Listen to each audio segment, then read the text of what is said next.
Life for millions of Americans during the Great Depression was one of constant hardship.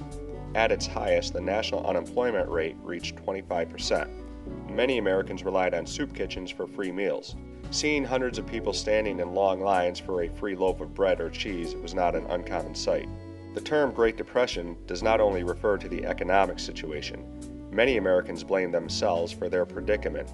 The national suicide rate jumped to almost 19% in 1929 and remained higher than normal for the rest of the decade. Making matters even worse, the Midwest was devastated by the impact of the worst ecological disaster of the century. In the 1930s, after decades of poor farming and grazing methods, a severe drought gripped the region. For centuries, the soil of the Midwest was held to the ground by the tall grass native to the region. Beginning in the 1860s, Midwestern farmers plowed up much of the grass, exposing the soil. When the drought of the 30s hit, winds would carry the soil in huge dust storms. The region became known as the Dust Bowl. Unable to make a living, hundreds of thousands of Midwestern farmers were forced off their land and took to the road. These Dust Bowl refugees, known as Okies and Arkies, named after the states they came from, were often trying to get to California to find work as migrant farmhands. Their plight was documented by John Steinbeck in his novel The Grapes of Wrath, which followed the journey of the Joad family as they were forced to leave their Oklahoma farm.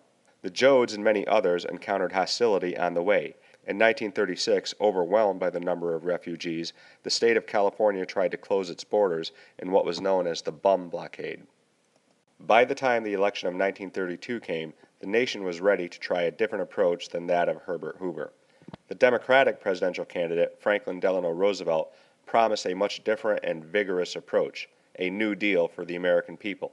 He easily defeated Hoover. On his inauguration, FDR began to restore the confidence of the American people. This great nation will endure as it has endured, will revive and will prosper.